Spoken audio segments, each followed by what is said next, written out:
What's going on, everybody? Welcome back for another week of the Reel Down. This is Garrett here. This week, Jimmy's not coming in. He's almost due for having a baby soon. I guess his wife is like starting to do the thing or getting close to it, so he's on baby watch. Hope everybody had a good week and weekend leading up to this week. I know these guys that we're having on the show did.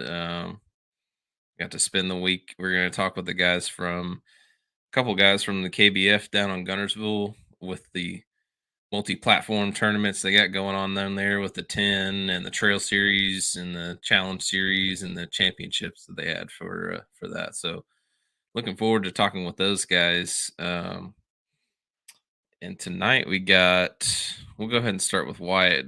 Welcome him back. How you doing tonight, man? Doing all right. Glad to be back on here. Yeah, when was that? A couple earlier this season in May or something? April? June for Chickamauga. Yeah, Chickamauga. That's what it was. Yep. Well, glad to have you back on here, and congratulations on your AOYs. Would you get Rookie of the Year and Rookie of the Year, Trail Series, Angler of the Year? Yep.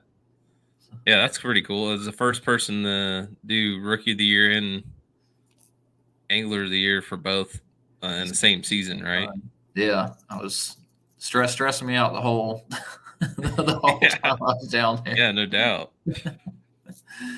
I can't really watching Rookie of the Year, but yeah, that's pretty special. I mean, that's cool to come in like that and for your first season with them, full season, and take home that Rookie of the Year and regular Angler of the Year. Don't happen very often. But for any of our listeners that aren't familiar or are new to the show, introduce yourself a little bit. Tell me a little bit about where you're from and how'd you get you started in kayak fishing and tournament fishing. Well, my name's Wyatt. I also have the Wham Fishing Instagram and YouTube channel. I've been kayak fishing for a while, for probably 10, 15 years. I mostly did it for saltwater because I mostly bass fish. I bass fish from a boat, and saltwater would be my kayak. Saltwater would be where I would kayak fish. So I've done that for years, but I had some boat issues and ended up blowing the motor. I had constant trailer issues and ended up selling the boat about 2 years ago. Yeah, and switched over to kayak for everything. So that's when I started, kayak bass fishing about 2 years ago. It's crazy, man. 2 years in, and you already got an AOY under your belt and KBF, some Trail Series wins under your belt. Practice from the boat definitely helped, but yeah, it's an entirely different animal. Whereas with a boat, I can go, hey, this rock point over here has fish, and I can go 10 miles up the lake and find another rock point that has fish. Whereas kayaking, you gotta make that. You gotta work for that 10 miles. That's a hole in a kayak. There is no 10-mile run. You got to catch fish wherever you're at. Yeah. You can make that run. It just takes you half the day. Yeah, I think I've gone 6 or 7 in a kayak for bass before, but it's a lot. So I mean, taking all that, and like that, I really started harping on bass fishing with the local clubs around here, CCKF and those guys, and popped into some Queen City ones. Yeah, those are some good clubs. The Queen City ones, that's definitely a good way to kind of sharpen the iron, I guess, or sharpen the your skills and stuff. Because there's a lot of good anglers in that, and there's a lot of people in that. So it's almost like fishing a national event every time you fish one of those. Yeah, I remember I think it was Norman this year. We had almost, I want to say 115, 120 people, something like that. And you're just like, yeah. There's a lot of national events that sometimes don't pull that many people. So so it's crazy. It's awesome how well it's doing, especially around this area. And I'm just glad to be able to fish with some of those guys. Yeah, no doubt. It's pretty cool. Well, that's cool, man. Pretty good start to your kayak fishing career. Yeah, And this hopefully is she the continues going from there. yeah, this is the first year I wanted to, fish a trail in its entirety. I fished one of the Bassmaster ones earlier this year, but their schedule was a little crazier than what I could swing.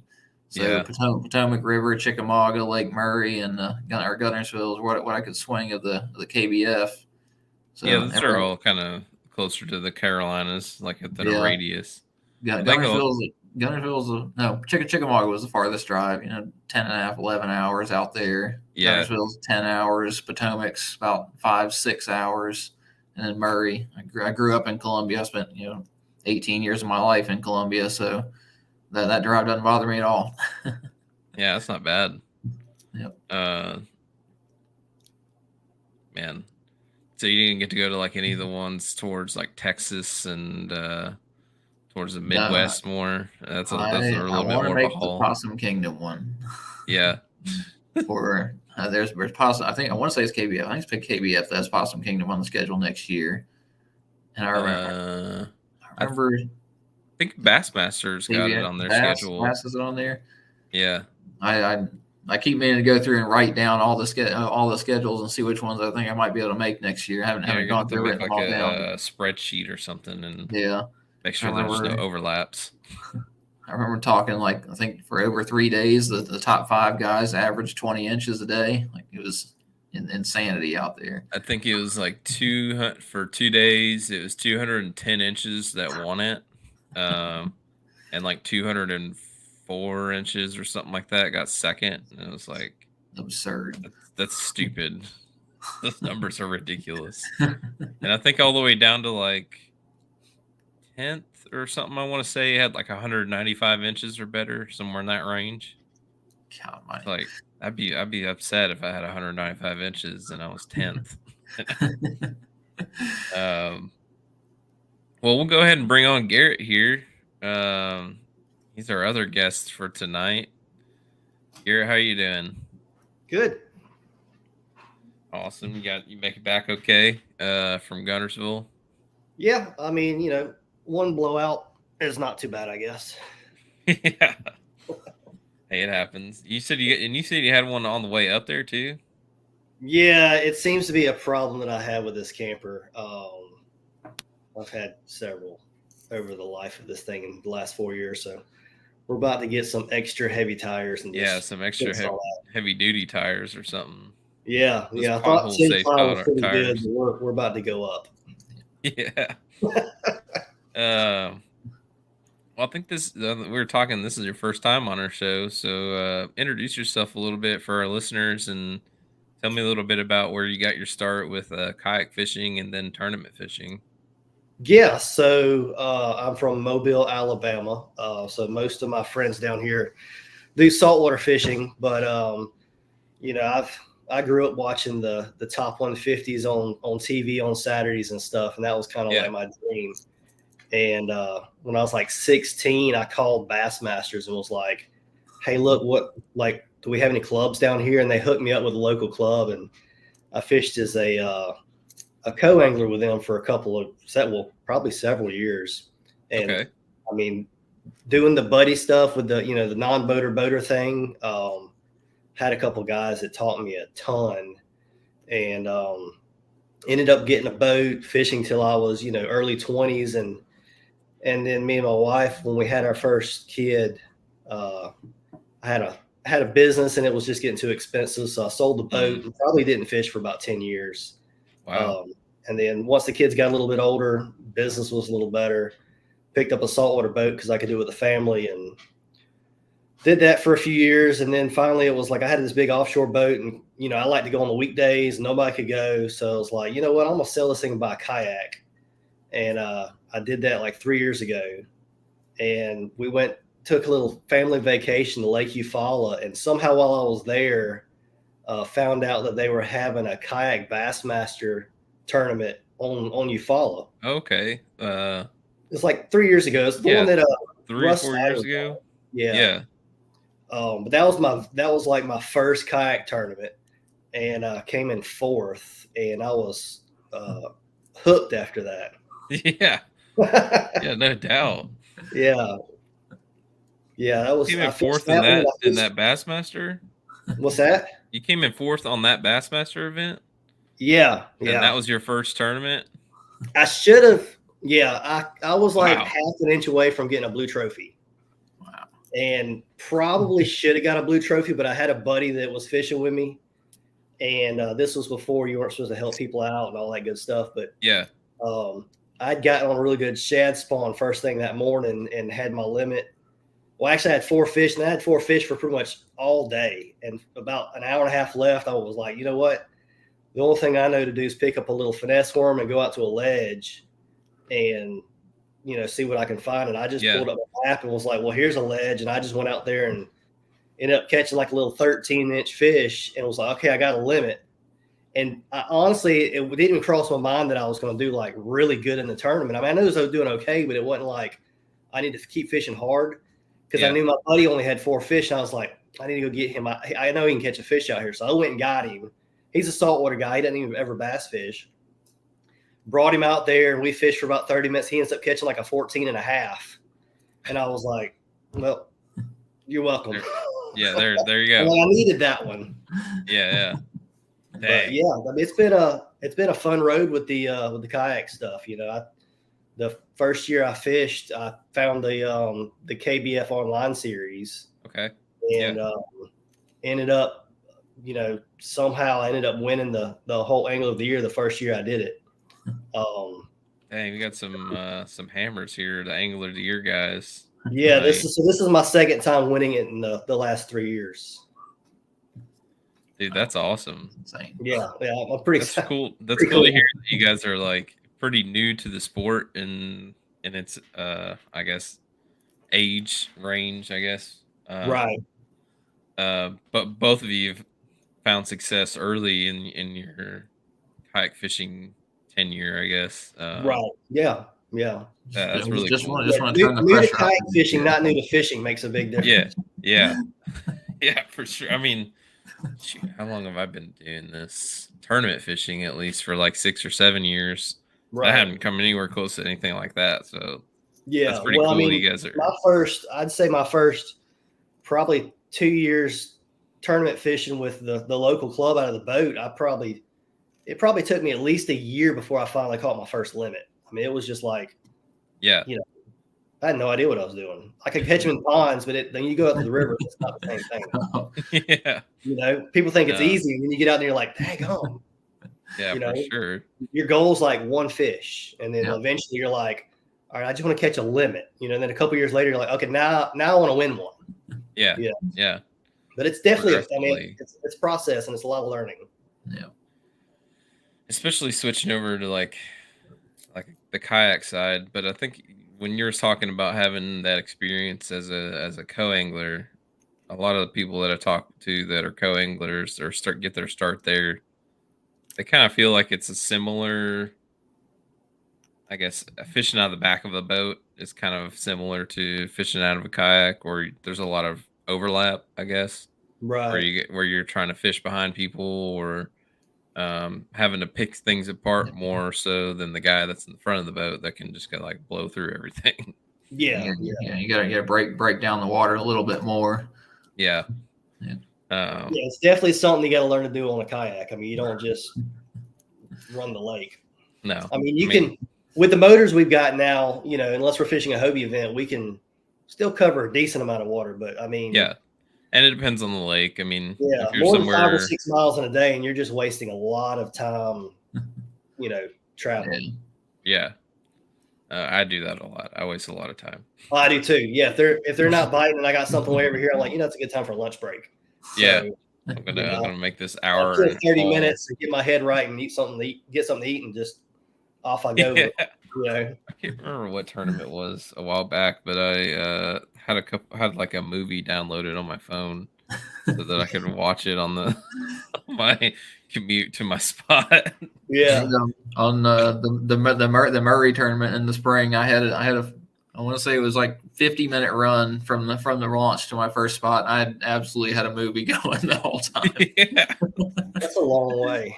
I mean, I get kind of bored sometimes. Just like, I mean, you're not moving very fast, so it's not like you're going like in a bass boat or something Right. doing that. You like really have to pay attention, making that kind of run. But Almost 6 miles an hour in a kayak, you got to pay attention pretty good.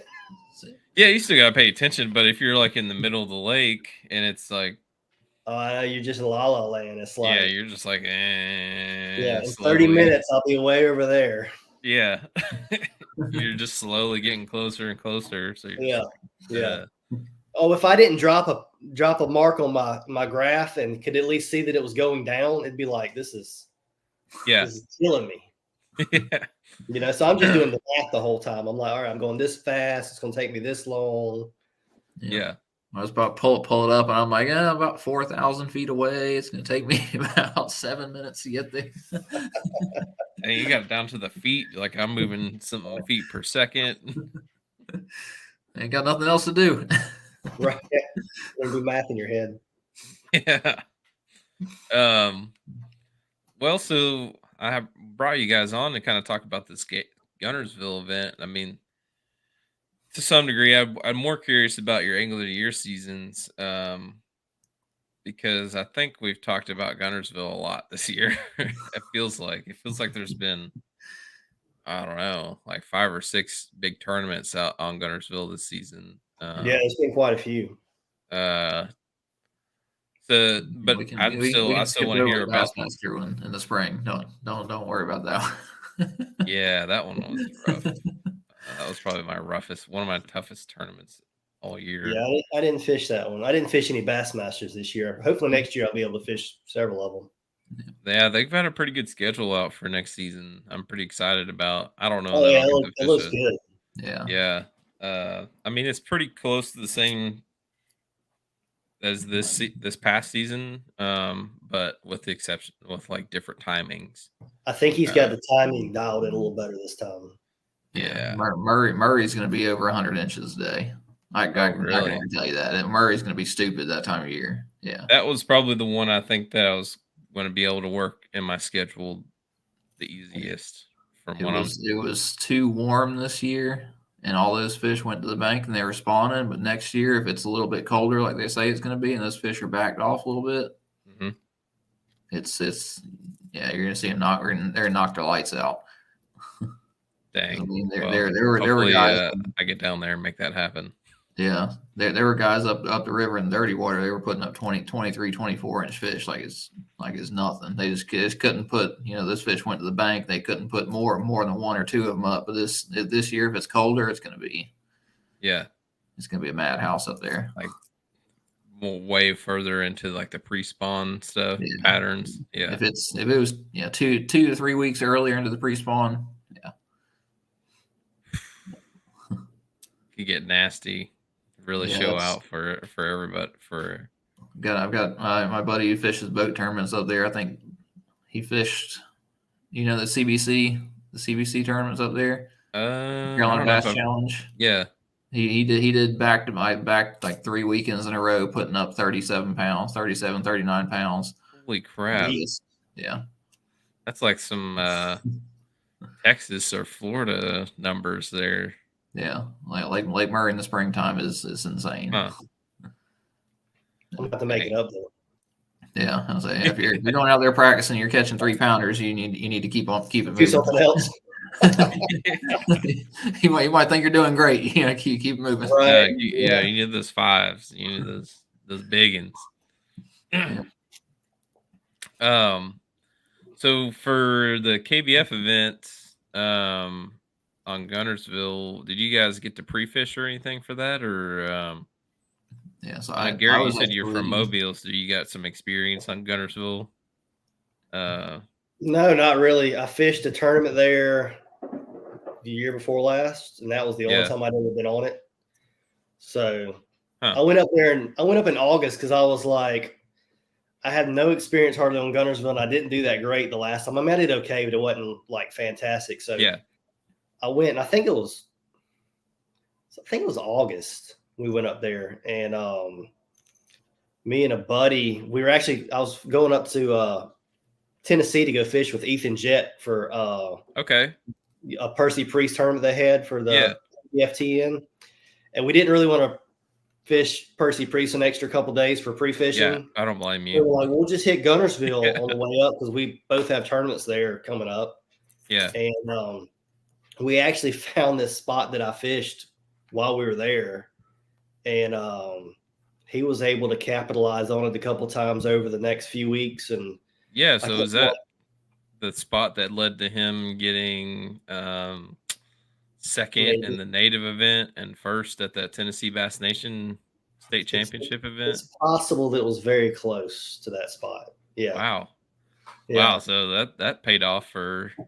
Yeah, it made for a good trip. Obviously, It was a good decision for us to go up there. But I kept going, man, I hope they're still there in October. And honestly, I thought it maybe would be better. Yeah. But I got there. I went up there like 2 weeks before, because I had an extra day off. And I just went up there for like a day and a half, and they were still there. And then when I got up there I didn't get up there till Monday for the tournament. Yeah. And I went back there, and it was like 1.5 feet lower. So most of the areas that we were fishing, like you could see the bottom. And I was like, oh crap. But I figured they didn't go far, and they didn't. You know, it had enough fish back there for me, Russ Snyder, Casey Reed was back there, and Justin Faircloth.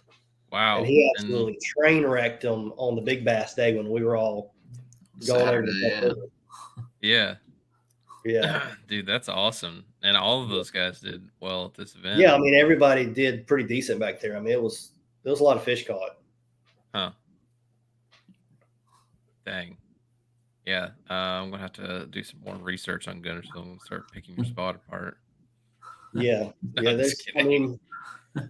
I've got some videos. I got one I released yesterday, and I'll have another one probably tomorrow of my tournament. I don't know that you'll be able to figure out exactly where I'm at from it, but I'm not gonna do all that. I'm not that person, but there's a lot of good spots on Guntersville. It's just a matter of it's like. I mean, you can kind of catch fish everywhere, but what we really learned as this tournament went on for us was, you know, they were there, but they didn't always. It's like there was windows, and you just kind of had to keep cycling through, maybe expanding the area that you're fishing just a little bit, you know, include a little bit more area, and eventually you'd run into one, and it's like, oh, yeah, that, you know, I'm glad I did. Yeah. You know, and how far along in the fall transition, I guess, were you guys feeling like this was like full blown fall patterns now, or yeah, probably. I mean, I was catching all my fish on chatterbaits, you know. Yeah. So I mean, they were definitely keyed on shad. Yeah. Everything I call it punching, I couldn't tell you. Did you? Yeah. I'm not much of a puncher, so I mean, it's like there was some areas that I was like, I probably should punch that. And I'd pull it out and I'd dink it in there about 3 or 4 times. Like, nah. Yeah.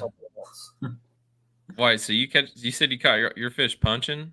Yeah. So I went up there. September, the third week in September, and I stayed in Mud Creek for like 4 days, and I absolutely blasted them punching. I probably caught 30 fish a day just punching grass. Wow. And I mean, but then it was matted eelgrass. Yeah. And I came down on Tuesday, and I was like, I'm gonna start there. I'm gonna go poke around. I go launch the kayak, and all the clumps of eelgrass are floating down the river. Yeah. That grass, it moves everywhere. I went up to where I'd been catching them before, and there was like one clump left, and I pitched in it and got a bite and shook it off, and I was like, well, I can catch one fish on. Yeah. I fished around that whole day, and I think I had 5 bites the entire day. Set the hook on one, and it was like a 17 3/4, 18-incher. And I took out, and I was like, I am not feeling very good about this. That was Tuesday. And I went to tackle shop, and then I was like, you know what? I got an 2 hours of daylight left. I ran down to Scottsboro, and I went out to the main lake grass flats out there. And literally my second punch, I caught an 18.5. And I was like, Wow. huh. So these weren't grass mats anymore that you're talking about on the main lake. Yeah, the main it turned into, it was the hydrilla. Yeah, that topped Yep. out stuff. Yep. Yeah. So they're still blown in like eelgrass all around there. There's Yeah, I blown mean in it's eelgrass freaking around the everywhere right edges. now. But Yeah. So I caught an 18.5 and an 18.75 in about 15 minutes after going down there. So that's where I started the second day of practice. yeah. And Did you fish that during the tournament? Did you punch the whole event too? whole time. Yep. Dang, that's awesome. I just I've been trying to get into punching a lot more the last couple months. yeah. And I went out on the Delta, like in California, a couple weeks ago with one of my buddies, and he like kind of gave me a master class on punching because I suck at it. Like I'm really bad, but that day I got a lot more confidence in it, and Nice. now I'm like dying to go put that Just do it into for real. do it for real and do it somewhere. And Guntersville's been where I'm been thinking about doing it. Yeah. I 'Cause it's definitely learned, like I've done it. I like doing it here and there, but I learned a ton doing it this past 2 months. Like I've gone through 3 different brands of line. I've gone through 4 different brands of punch skirts. I've got 5 or 6 different kinds of hooks right now. I've gone through all of it, trying to find well, which one works best. do you mind spilling some beans on it a little bit, or telling us about your setup, or you keep that a secret? I mean, rod and reel wise, it's the what is it? The 954, the GLX 954, Okay. and just a SLX MGL reel. Didn't really matter on that one.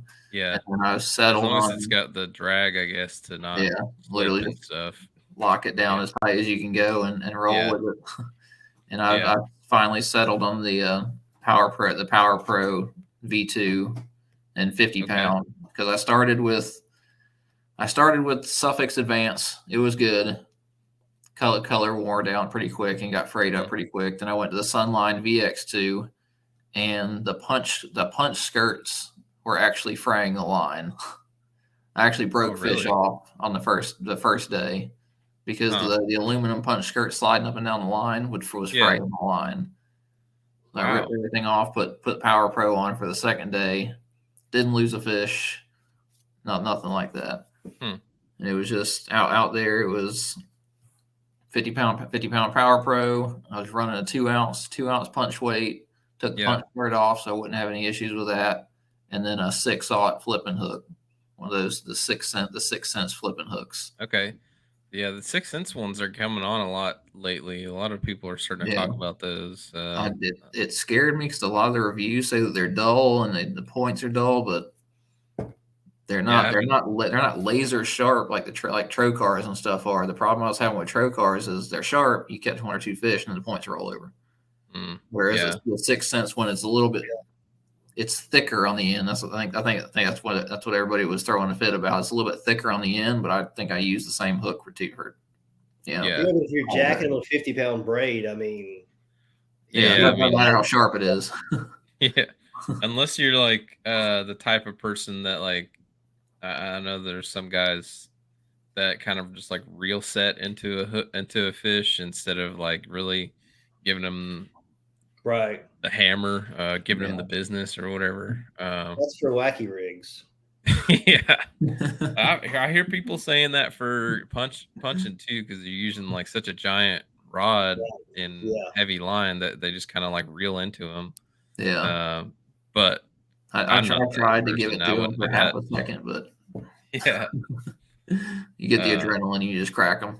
Yeah, I was having a problem with that when I was fishing with my buddy, trying to show me how to do it. He was watching. First of all, I'm fishing on a bass boat, and I only do that like once every 2 or 3 years.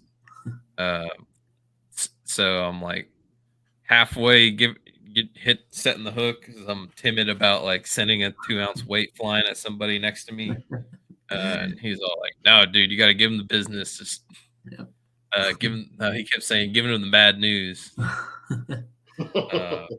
I took my buddy down to fish Okeechobee like 3 or 4 years ago out of my bass boat, and he actually put a 2-ounce weight through my windshield. Holy shit! Yeah. I fished with a guy who's blind in one eye from a bullet weight.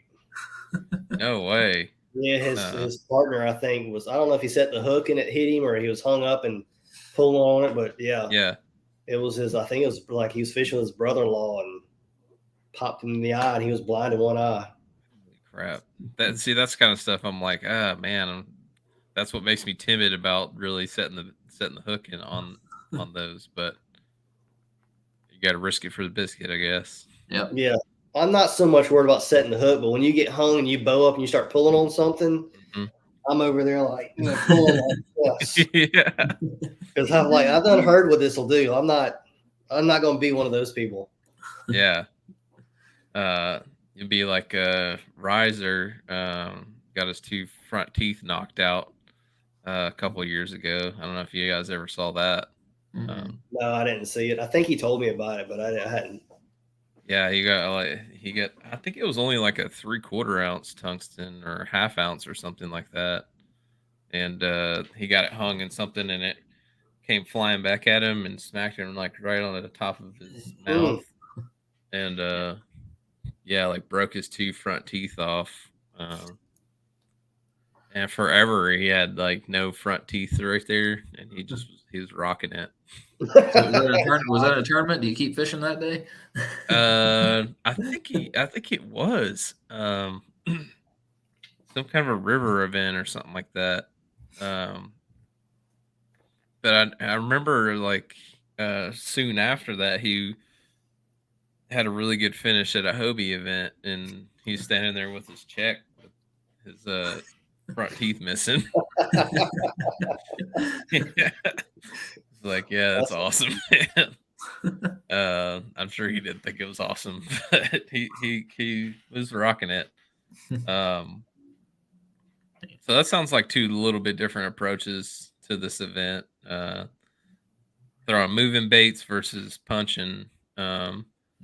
Which I feel like you can kind of do a little bit of everything on Guntersville just about year round and find some success somewhere. That's the thing. The thing that scared me about the moving baits was I didn't know how that cold front was gonna mess them up. It was cold. You got last 30, week. 30. I think it was 38 on Tuesday whenever I showed up. Yeah. It's really cold. It was nice during the day, but it was like cold overnight temps all week. I'm glad it didn't warm up earlier, else Justin would. Well, I think he did good by not having 3 other people fishing the same spot. Probably helped him a lot. Because I mean, it was like a merry-go-round. It was like you'd want to fish this little stretch, and then somebody'd be on it. So you'd fish over here, and then they leave, and you're like, okay, I'll give it a few minutes. Then you'll run over there and fish around that little stretch, and it was. Yeah. I'll say if I pull up on a stretch and Russ, Casey, Eric, and Justin are going down, I'm just gonna go somewhere else. Well, what's bad is I was headed out of there the last day of practice because I went back there to check, and I really didn't even fish it. I fished away from it and caught a couple fish, and was like, I didn't even want to go back there and mess it up. And I'm almost completely out of like back to the boat ramp, and I see Russ, here he comes, and I was like. I talked to him for a few minutes. I was like, you plan on fishing here? And he's like, maybe. Yeah, I didn't really see what I wanted to see yesterday. So I'm going to come back here and check some stuff back here and see. And I was like, I mean, there's not a whole lot that's going to get by Russ. So I was like, well, just so you know, I'm planning on fishing back there. And he's like, okay, well, I'll make sure I don't stick anything. And I'm like, please don't stick anything. Like, I shut him off. And I saw him that night, and I was like, well, am I going to have company? He's like, yeah, I'm afraid so. I'm like, okay, that's cool. Well, where do we want to start so we can, give each other some space? So it worked out. I mean, he cracked him the first day. And, that man's a vacuum cleaner. Man's a fish vacuum cleaner. He's a dang hammer. So he's the KBF 10 champion now, or is that right? Back-to-back years? I don't think it's back-to-back. I think he won it first year doing it. or his first year in the 10, I think he won, and then he won this one. Okay, so is he the first 2-time? I know it was like the first something. Yeah, the first 2-time. 2-time. Yeah. 10 champion. The bank that he ended up on in the 10, I went down it with a buzzbait, caught a short one, lost a keeper, turned around, went down with a jerk bait, and I was about to go down with a Texas rig or something, and I met him at the end of the stretch. Yeah. And I was like, "Don't worry, man. I caught all the short fish out of there." And he's like, "You go back down it?" And I was like, "Nah." I was like, at that point, I was like, "No, you're." I was like, "You're good. You can have it." Yeah. By the time I turned the kayak around, he had an 18-inch spot in the boat, and I was like, Yeah. Yeah. He just can whisper to those fish and just, yeah. I was like, I don't know what it is, but he's got it. Well, it's like we went to dinner and everybody ordered a steak and Russ ordered the salmon, and it's like, well, you know, he's eating fish. He thinks like a fish. I mean, like he's he's all in on it. He's all in. You know, we're not all in on it. Yeah. So tell me a little bit about your all seasons. I mean, you guys had good events down in Guntersville, which is awesome. But like the culmination of this year, I mean, you guys had to travel quite a bit to get this done. You had a lot of good finishes all over the place. So tell me a little bit about like what went into that and how did you guys find success in so many different places?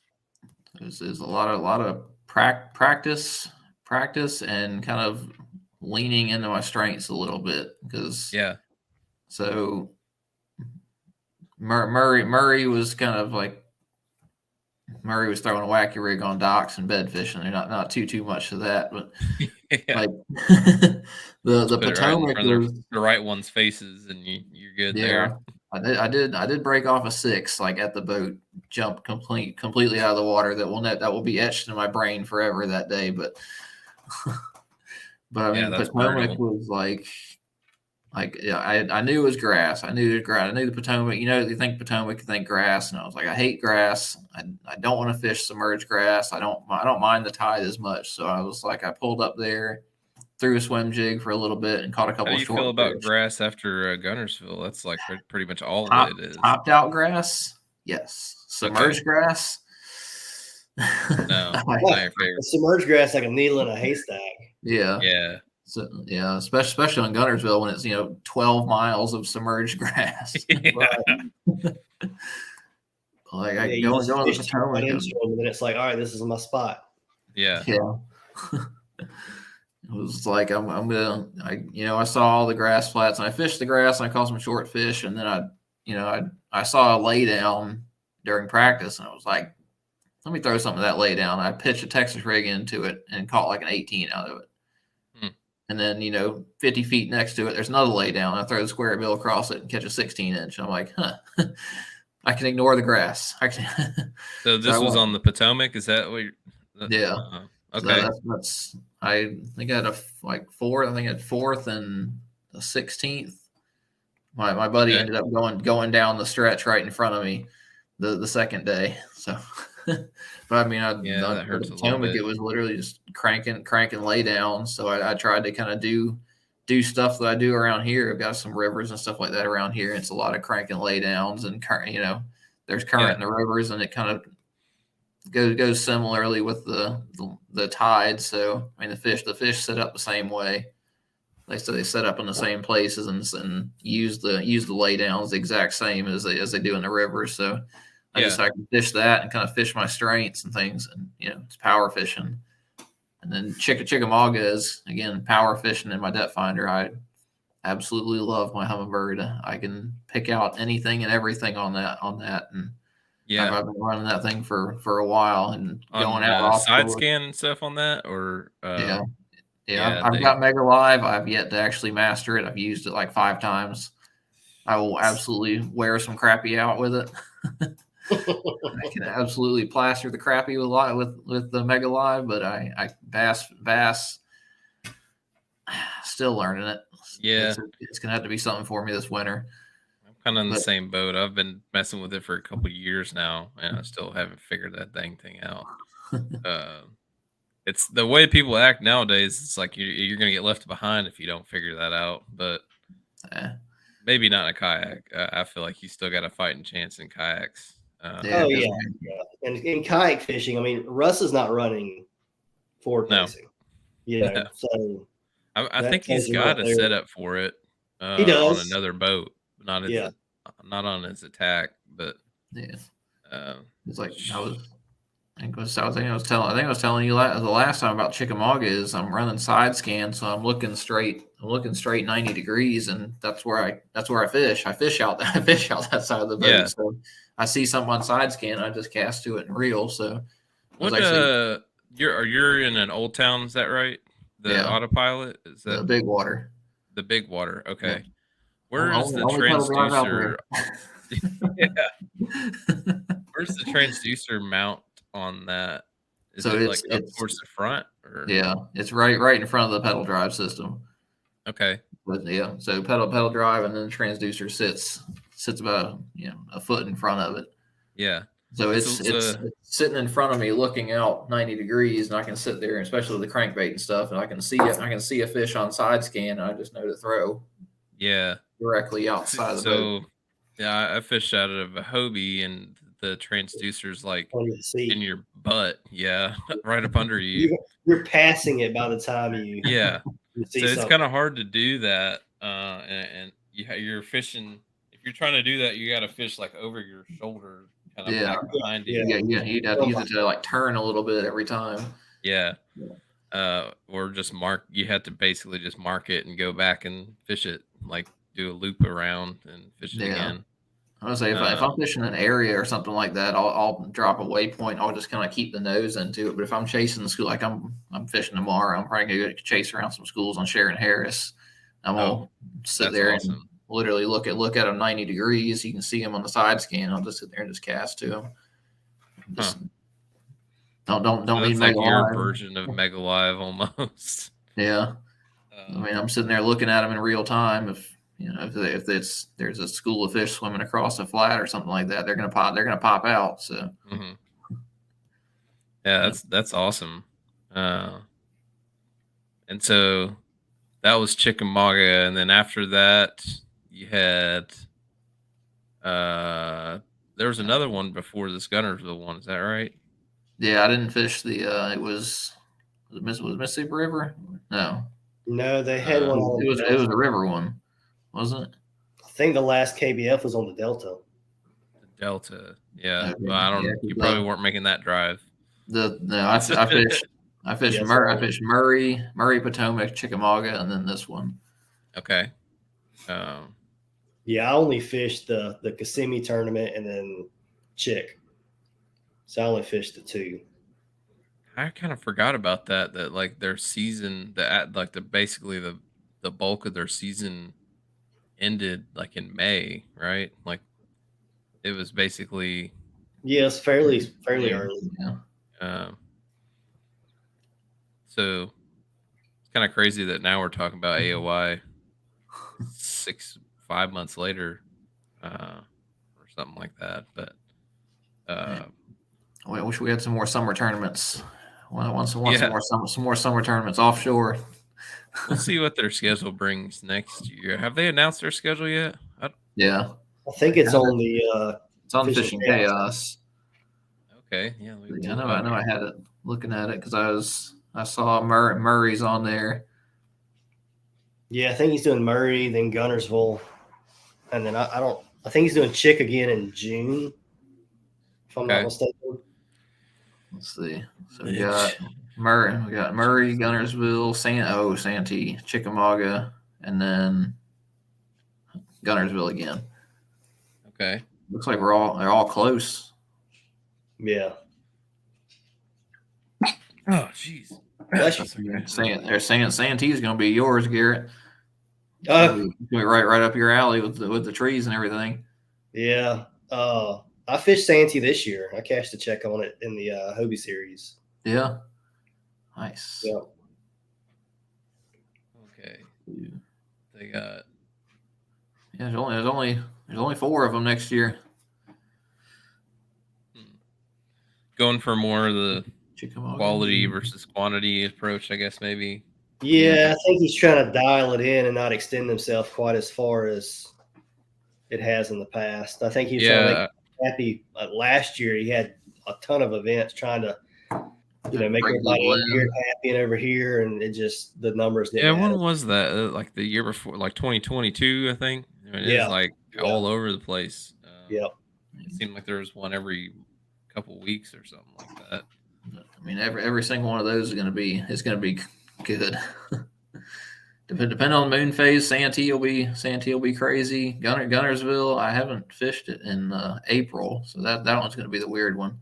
The championship and the trail series coinciding should be interesting. And then because that's going to be a lot of people on the water for the national championship, and then the trail series the next 2 days. Yeah. So it's like you're almost going to have to pick how good you want to do and which one. It's like, I mean, you kind of want to win a national championship and crack them early, but because you need those points going in, for AOY and the 10 and all that good stuff. National championships 3 days, isn't it? Yeah, it's 3 days. So it'll be. You got to be on them for 5 days straight. Yeah, hard to do anywhere. It'd be tough. Yeah. You guys got to fish the 10, right? Yeah. I was there. I don't know about fishing, but I was there. Yeah. I was just happy. I was taking pictures of leaves. I was like, this is not. I had 65 inches at 8 o'clock in the morning, and I was like, okay, well, it's quick. And then nothing for the rest of the day. And I was like, all right, this got a little tougher. And then I caught a 20 with like 30 minutes left. And I was like, I'm good. Caught a 5-pounder, I made the day. I'm good. Yeah. So I had a 20-incher and I had 73 inches. So there's that. On 4 fish? No, on 5 fish. 5 fish. Okay. Oh. Yeah, 5 fish, 73 inches with a 20-inch kicker. Pretty bad. Yeah.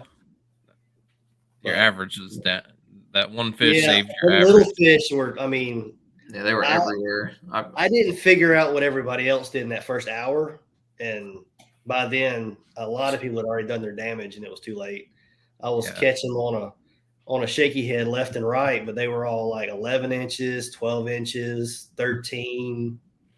And this was on the Duck River. Duck River Reservoir. I was throwing a buzzbait wearing out the 11 inches and everybody else doing buzzbait catching 19s. I think it was just kind of which pockets you ended up going, I'm going to start here. And everybody went to the right and I went up to the left. Well, I went to the dam and I fished down the dam and I had several fish right to start with and they were all small and I was like, oh. So I went to the pocket, the big one to the right, and I get back there and there's 4 people back there and I was like, crap. Yeah. So I ended up, by the time it was over, I was all the way up in the head of it fishing. Yeah. Yeah. It was one of those days where it's like, I guess I'll go for a boat ride. Jimmy talks a lot about that place. I think he lives like 30 minutes from there or something. Yeah. It's got big fish in it. Yeah. Yeah. I think he said something about it being stocked for trophy fish like regularly or something like that. Professionally managed body of water. Right. Yeah, it's definitely managed. I think it was like, I don't know if he said it was like Boyd Duckett or something. Van Dam was out there. Oh really? Yeah, he's got a YouTube video of him out there. What is it, about a month and a half ago? Huh. Yeah. That's pretty cool. Yeah. It was high. It was higher than it had grass, but higher, clear, and had grass. That's like I didn't know anything about the place. I'm like, well, I guess I'll get on YouTube and watch a couple of videos so I can at least see what the lake looks like. And I was like, okay, this won't be too bad. I'll fish some of the shore grass and back of the pockets and stuff. And I get there and it's nothing but down. No grass. I was like, oh crap! I have no idea what I'm gonna do. I found one patch of grass that was still in the water, and in 4 casts, I caught 3 fish that were 11 inches. Oh, Yeah, I was trying to they're live schooled up scope, in and there there. was so many fish out there. It was like you couldn't tell what was what. You know, it was Yeah. crappie everywhere. Yeah. Bluegill and crappie were everywhere out there. Yeah. Huh.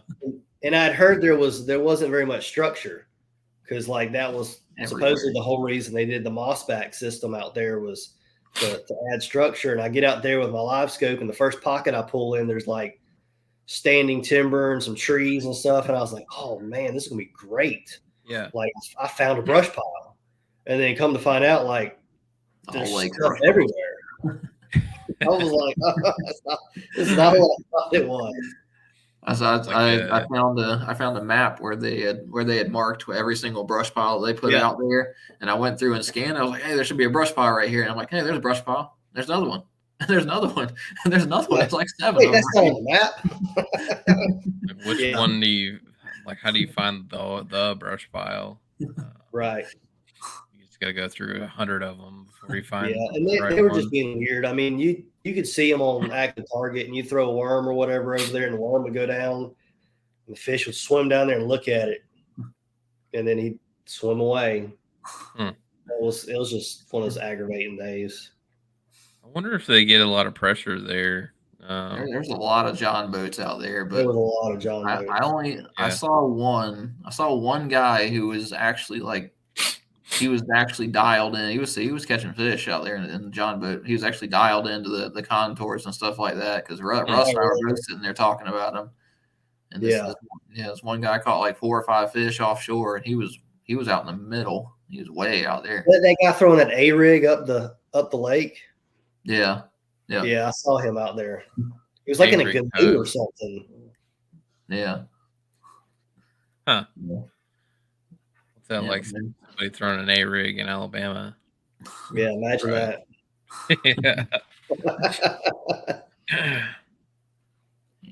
Yeah. Garrett, what about your season? I don't know if we talked about how did your season develop with KBF? Yeah, so I mean, I fished the Challenge Series and the Trail Series. I only fished. We had to have 4 events for AOY points. Yeah. So the way KBF does their stuff is every time they go somewhere, they end up fishing 2 tournaments. So instead of a 2-day tournament, it's 2 one-day tournaments, so you can get points for 2 tournaments. Yeah. So I started at Kissimmee. I think I had Which one is considered the Challenge Series versus the Trail? So the Challenge Series is the online series. So they have the monthly online series for each state has their own tournament.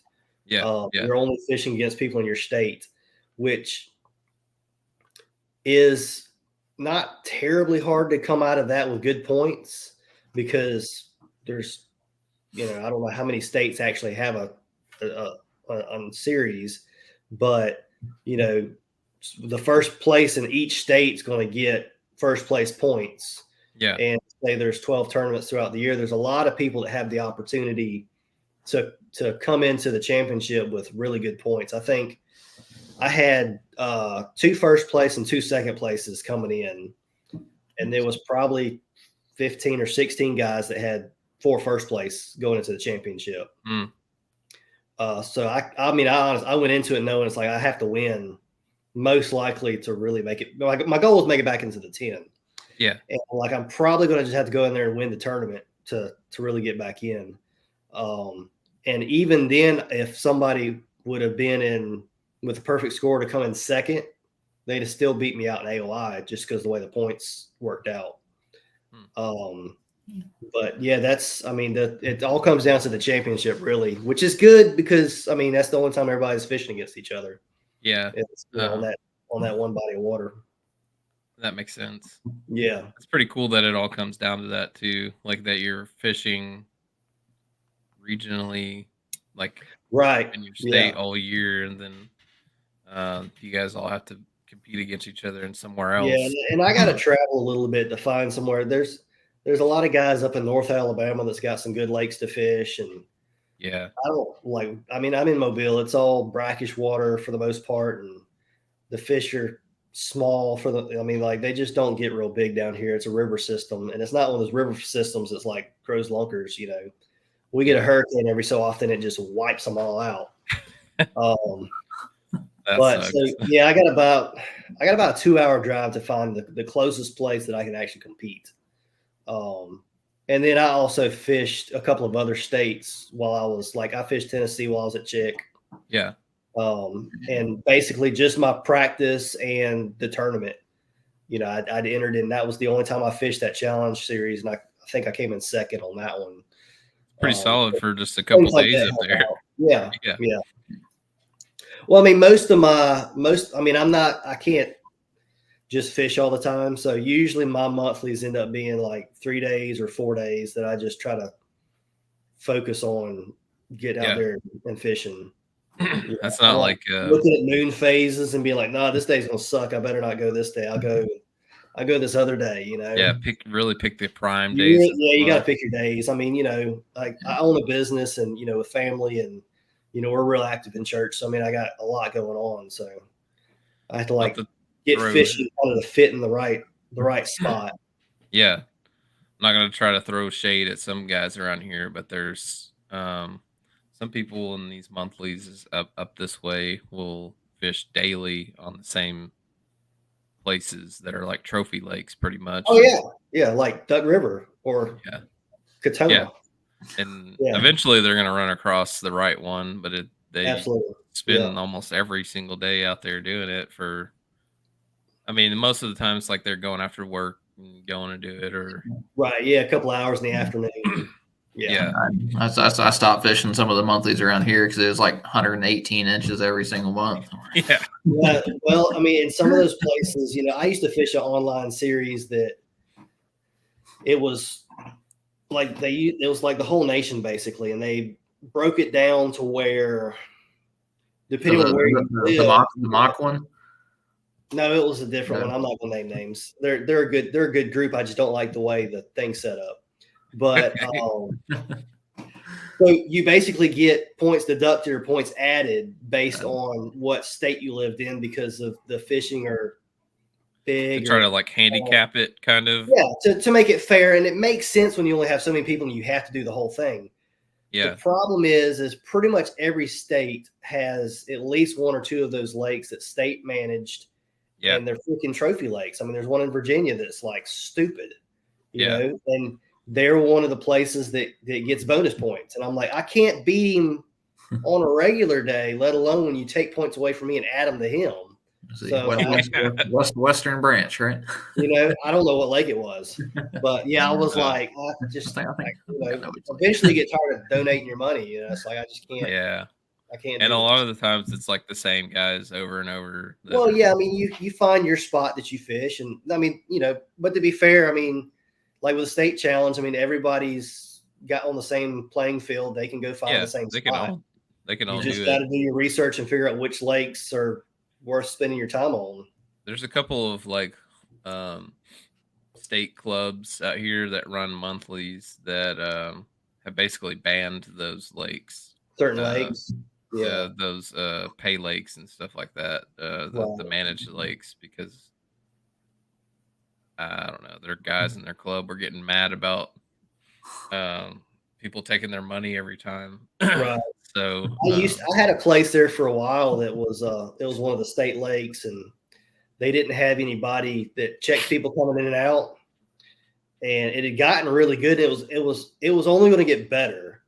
The fish fairly freshly stocked, so the fish were like really like dumb. I mean, it was getting good.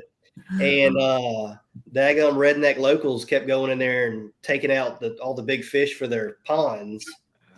And game wardens finally caught on to it and were catching people with 20 and 30 bass. And it's like, I mean, now the place sucks because it's like they're all little, because they have had 2 or 3 spawns, and it's all the little fish. And they've taken all the original DNA good fish out. So I'm like, well, ruined it. I got to start over. Yeah. So just drain it and start over. Yeah. Dang. Well, we're getting kind of to the hour mark on our show. I've been running a little longer, and I got I'm not scolded, but it was like, hey, can you keep it just a little shorter? You put people on here Like, I talking can't about help fishing. it. I mean, come on. Yeah. But we'll try to start wrapping it up.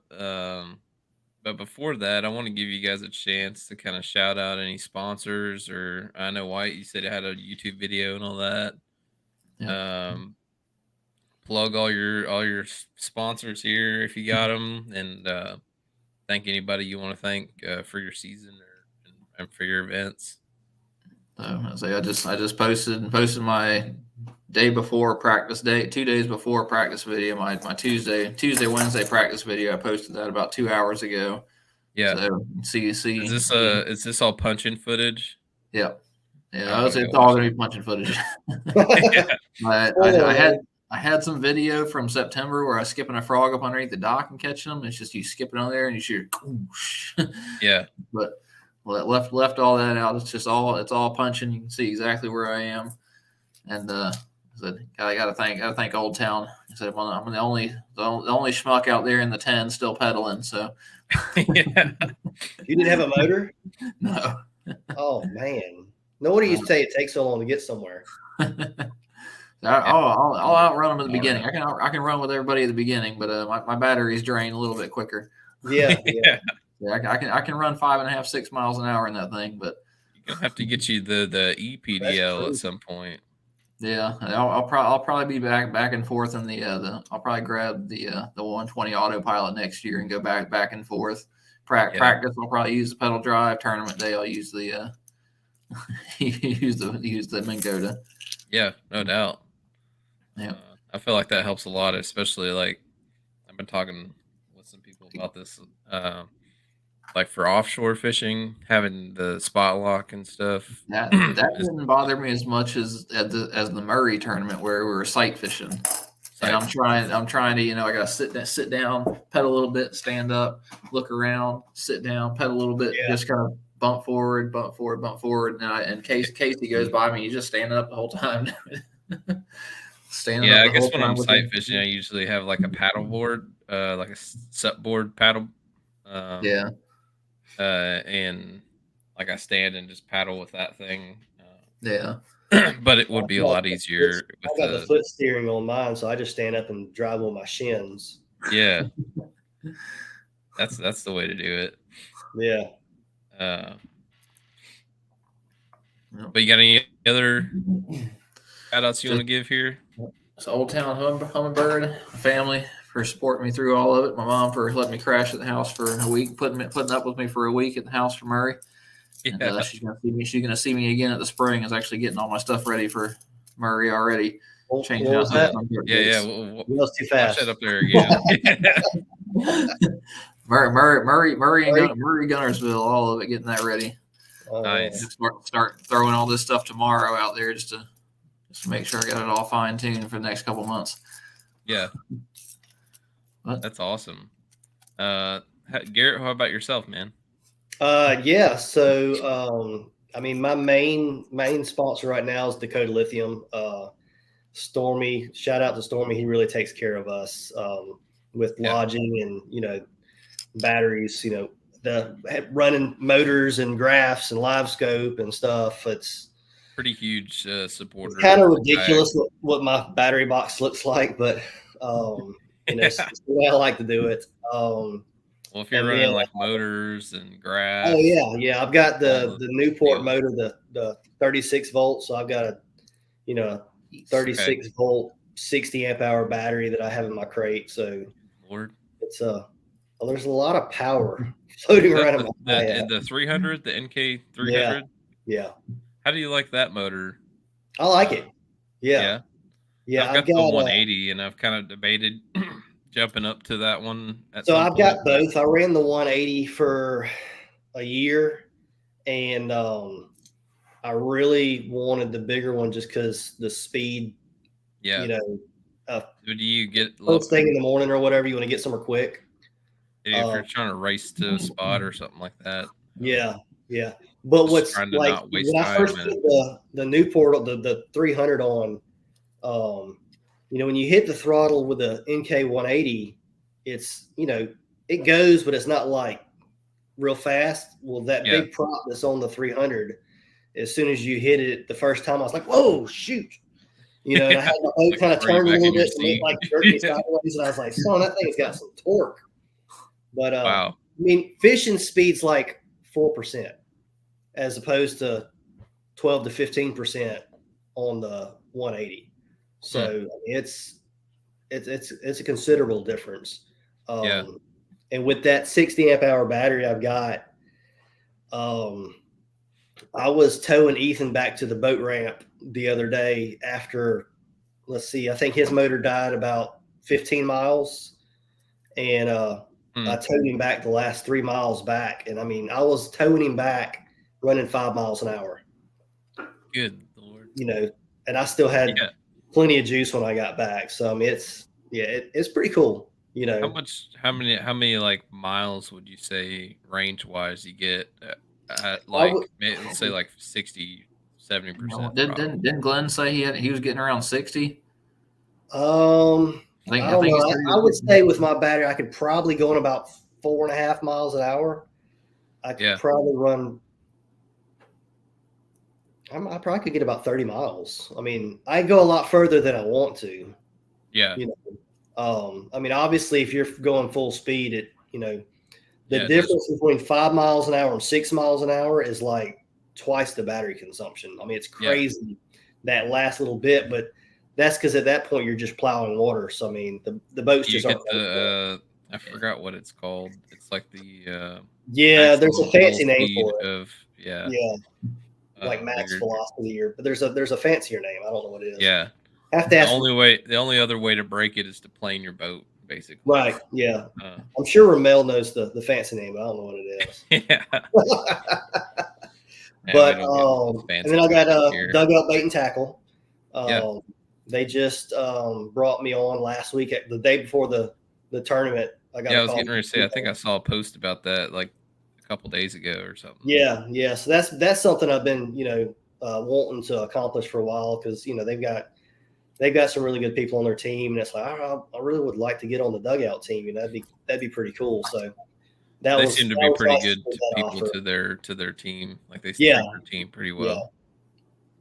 Yeah. And then I've got Firm Grip, which is they're fishing shirts that you can actually pick up at like Home Depot. Okay. And I want to say we looked it up. They sent me a box full of shirts, so I didn't actually buy any, but they're stupid comfortable shirts. They're some of the best fishing shirts I've actually worn. They've got the hooded shirt, short sleeve, long sleeve. Yeah. And we were looking over, like, well, I wonder how much they cost. So we looked them up. They're like $25. So I mean, that's pretty. You're not gonna cheap. That's like the cheapest thing out there. It's crazy. Yeah, I mean the AFCO shirts are like. Oh yeah, 50, 60. $60. Yeah. Yeah. So, but they're crazy comfy. You don't get a ton of color selection, but they got blue and gray camo. I'm not sure if they have any other colors. I hadn't had a chance to look yet. I just picked them up. Yeah. I mean, it covers your two basic color groups, color and non-color. And then Gorilla Grip gloves, and I think that's it as far as sponsors. And then I got a YouTube channel, Garret Wade Fishing. So I've got most of my tournaments on there. Got some cool content. Yeah. I've got a nice breakdown video of the Newport, the 300 motor. Yeah, so go check that out. Yeah. And I go through, basically I did all the math for you for like if you had a 50 amp hour battery, what your mileage would be based on your speed. Yeah. So your wattage consumption or whatever. Yeah, I did the wattage and then the speed at different wattages. Huh. So what is like your max speed that you get out of that? What boat are you on in a Hobie? I'm in a Hobie. I got a PA 14 360. Got 24,000 views on that thing. Yeah, it's got a bunch. My daughter the other day, she started her little YouTube channel last year, or actually this spring, and she's already got way more subscribers than I do. And she just does like drawing pictures and pictures of like her videos of her dogs. It's killing me. That's what you need to do. She puts out a short like every morning, and she's killing me on views. But she was like, "Do you know you have a video over 20,000 views?" I was like, "Yeah, it's my trolling motor video." It's got nothing to do with fishing. But it's got some good information on it, and it's there's a Yeah. lot of comments, so YouTube apparently likes it, so they keep pushing it. Hmm. So Why we'll you're gonna see. have to get a trolling motor, man, and get those trolling motor videos out there. I know I'm Yeah. gonna have to start doing more product reviews or something. I'm at like 930 something subscribers, so I'm getting really close to that magic 1,000. You were Yeah. you were 941. Now you're 942. Yeah, it's going up. Thanks, guys. Let me make sure I can throw my hat in there and get you. Yeah, I just subscribed for you. Appreciate it. I'll have to look yours up here in a minute. Follow backs here. Is it just Garret Wade fishing? Yeah, it's Garret Wade fishing. It is. Here we go. Yep. 943. 943. Yeah. Sweet. It's going up. Yeah. Well, hopefully, anybody listening out there, let's get them to 1,000. Yeah, Let's absolutely. get those numbers Appreciate up. that. I'm figuring by the time I get all my Guntersville stuff out there, hopefully that'll be the little bump that I need. A tipping point for you. I've got day 1 out that I put out yesterday. Day 2 will go out probably tomorrow if I get time to finish it up, and then I'll circle back to like my scouting videos where I got some frog fishing and some. All your popular videos here are all like walkthroughs of your boats or trawling. Yeah. It's like how to do this. Like, yeah, I'll watch that. Hopefully soon I'll be doing one of building one of a kayak crate, because my battery was too big for the regular Yak Attack box. So I have a ginormous box that I built on the back of mine, but I used all my Yak Attack stuff. So I didn't want to make a video of that one. So I'm gonna get on Amazon, order all the materials, and get a material list for everybody, and then make a new video with stuff that you could actually just go buy instead of having to go rob your crate. Plus, it's probably a little cheaper if you don't have to buy, Makes sense. extra premium just for hinges. Deal. Man, you got this Lake Guntersville practice. I'm looking it up. You just posted that 2 hours ago? Yeah. Okay. Yeah, everybody make sure to go check that out too. I didn't do too much recording because I was on day 2 of my tournament video, so I'm gonna have to make it all tournament videos one, because I was kind of stressed a little stressed out that second day.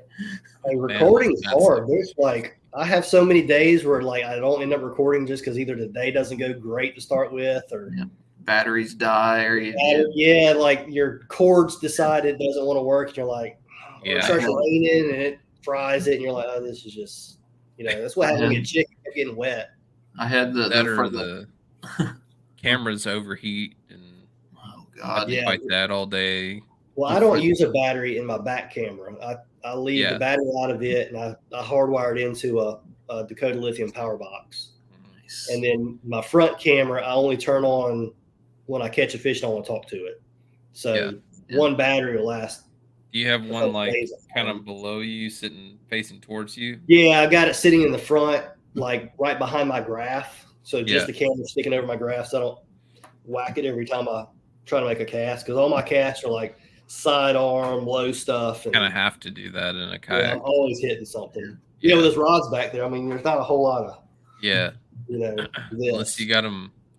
I've been seeing a lot of people lately having their setup so that all their rods are laying down.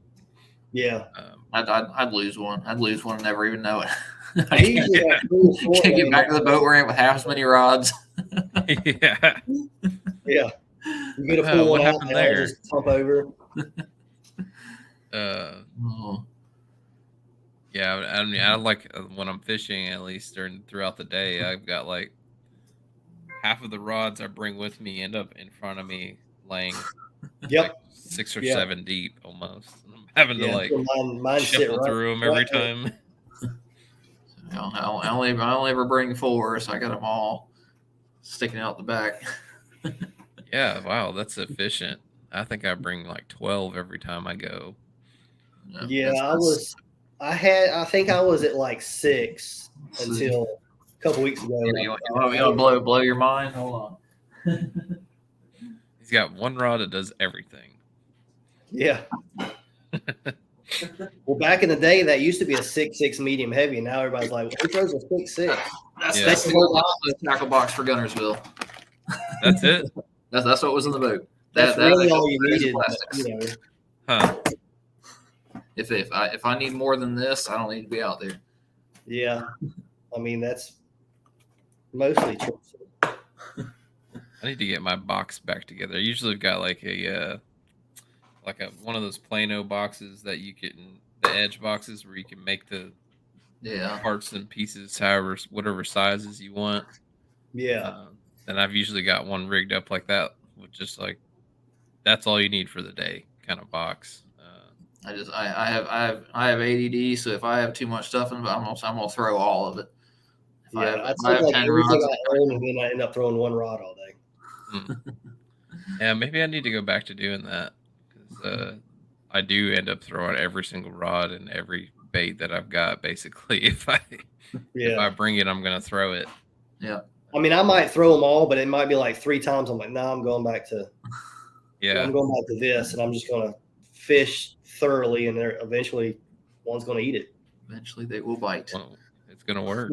Well, do you guys got? I know we're at the end of the year, I guess, for season wise. But do you guys got any other events coming up, or you got anything you're looking forward to next year? I know you're saying Lake Murray next year, but yeah, I got the TOC coming up in a week and a half, 2 weeks, week and a half. Yeah, November 8th or something like that. Yeah, I think it's 2 weeks. Yeah, 8th or 9th and 10th or something like that. Veterans Day weekend. Is that right? I've only fished Chickamauga in June. I've done it 3 times. I've been there in June, so I have no idea what I'm getting myself into. When I hear the lake's lower, so I don't know. Yeah, apparently everywhere I normally fish is dry. So yeah, and you're gonna have a lot of matted grass and stuff everywhere. Right, where they've dropped the lake. Should be different. Really? Yeah. You can go back and watch some of the Elite Series from a couple of years ago during that COVID. Yeah, that was that time of year, wasn't it? Yeah, it was the October 31st or something like that. So it'll be a week or two ahead of schedule of what you're gonna see. But Polnick was throwing that big glide, him and Jacobson. That was the one that it's like slipping my mind. The one that's sponsored by Busch Light, Lee Livesey. He won on a frog, throwing it over those grass mats. Right. Oh yeah, because they were putting weights and everything in the frogs going up in the river. Yeah, trying to get it to put a little indentation on that mat. Yeah, and he was saying that you had to like make a ridiculously long cast and hit like a specific, like there would be a little green patch in the mat that you'd have to hit that from like 50 yards out. You'd have to hit that green patch. Yeah. They left all the dead stuff. And they're like, oh, this is still alive. I'll live here. Yeah. Yeah. So I don't know if it'll set up the same. That was like true fall patterns in that one. Right. And I guess it depends on whether it's cool outside or if we get one of them stupid cold snaps and it's 30. Yeah. Because I don't like cold weather. I mean, I'm not a cold weather person. That's why I live as far south in Alabama as you can get. Yeah, I was getting ready to say you got that nice cold or that nice Gulf breeze all the time. We like to swim around Christmas around here. Yeah, you're not doing that. Winter doesn't usually set into like January. Actually, some Christmases you can do that out here, but it's like every other Christmas. Like 1 year, you'll have someone that's crazy cold, and others is like, man, I like this. I'm wearing shorts to Thanksgiving and Christmas, and then New Year's. So second week of February is when it's cold. Yeah, that's January and February are pretty rough, but after that, it's not bad to me. We're not that far north. Right. Well, that's cool, man. Good luck at the TOC. That'll be an interesting event. Yeah, it's definitely a lot of competition on that one. Yeah. Russ, I'm looking for Russ to maybe run the table on championships and take home. If he does Yeah, that, I it'll mean take home that's, 3 that'd be all major three. championships in Yeah, essentially one season. Yeah. right. He came close last year, and I think he was like missing one fish or something, and he'd have really done something. But Yeah. yeah, That's Caddo was tough. Caddo was tough on a couple of us last year. You either found the grass patch that everybody was fishing, or you were like, "Where'd all my fish go that were on trees?" Like yeah. I was running 90 inches a day fishing trees, and then it got cold, and I was like, "They don't." I guess they didn't want to be around all those popsicles sticking out of the water. Interesting. Yeah, The trees would hold heat or something. I guess only the grass did. I don't know. I don't know. Everybody says the tree holds heat, and I'm like, I don't know. Them fish didn't want to be on those trees when they got cold. So, yeah. you They're know, like, nah, I'm out. yeah, Screw they're that. like, oh, I ain't doing it. Wyatt, what about you? What do you got coming up? There's a winter trail around here. I gotta find it's a team winter trail, so I had to find Nice. somebody to fish with, and it's gonna be like Mac. I don't know where are you again? Where are you located? You know any of the lakes in North Carolina? Me? Yeah.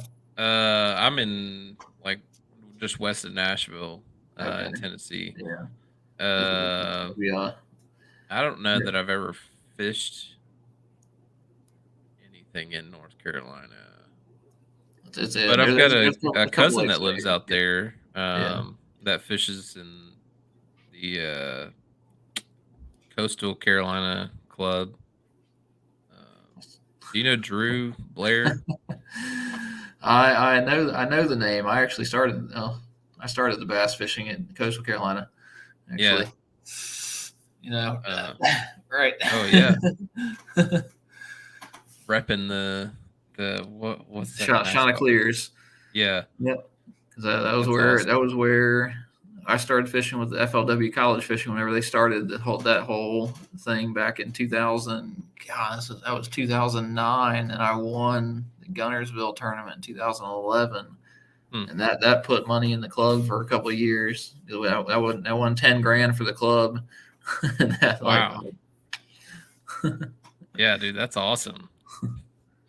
Huh. Yeah, that's crazy. Well, Yeah, we'll have Drew, to find you a partner for the winter series. And so, yeah, so I've got that, and then I'll be I'm gonna go live on Murray for a little bit because I'm not letting Casey take my money again on Murray. yeah, like he got did that this place year. dialed. Yeah, I'll probably be out there at least once a month, once a month until then. Just kind of and then I'll go up there probably the week you before. got the Bassmasters going there and KBF's going there also. Yeah, I think so. When's the KBF going there? I was trying to look that up earlier and I couldn't find it. KBF was starting there. So be February. Yeah, KBF was a little bit later. I think it was Bass first, and then I think the next week is KBF. Sounds like a long vacation. Yes. Back to back Murray events. Oh, I will live there. That place. Yeah.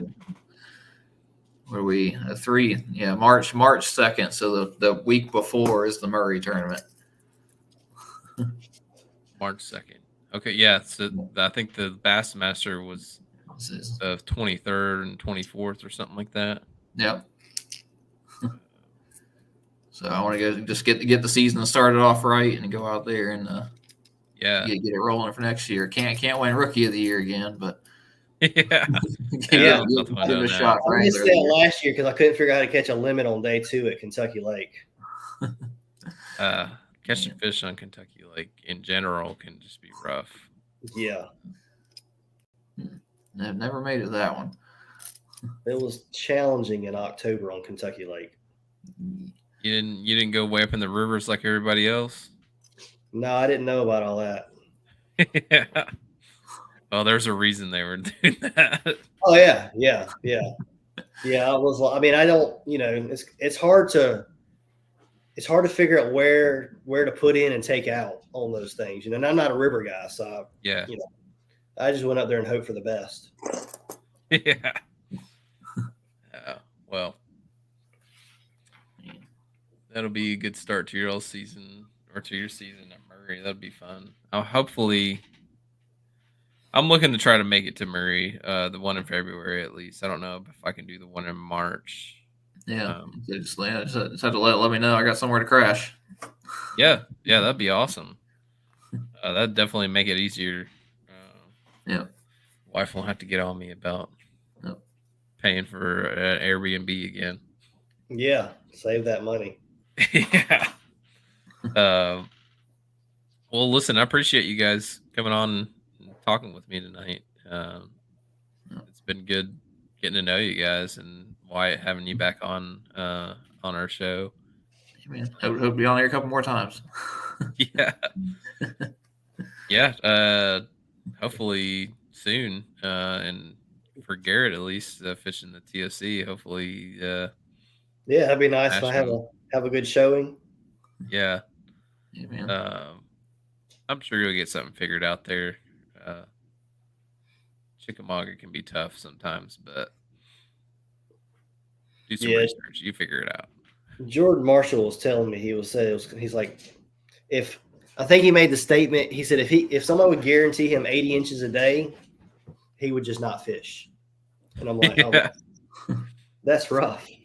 There's another person I was going to point you to, Cole Sands Fishing. I don't know if you follow any of his stuff. Yeah, I think he guides some though, so we're off limits on guides and all that good stuff. Well, he has a YouTube channel and all that. Oh yeah, he does. You're right about that. Yeah.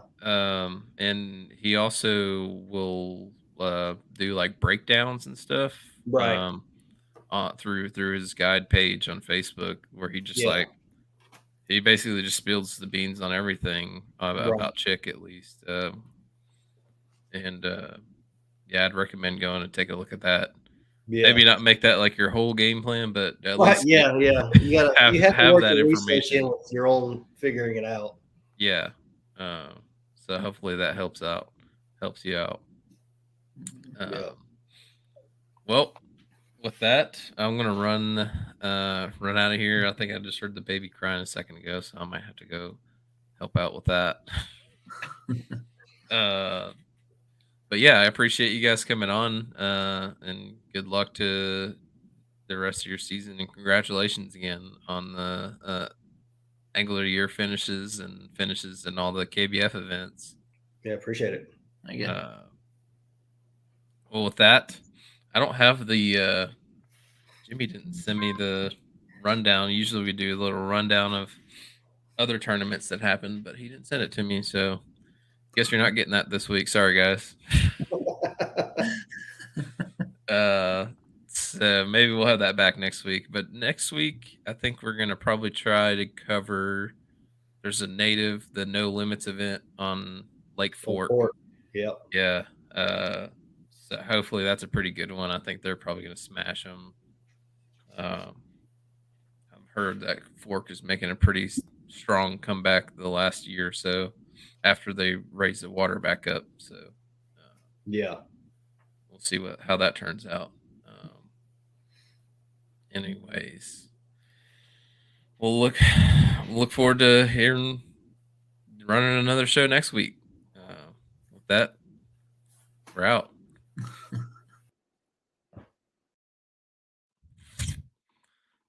All right.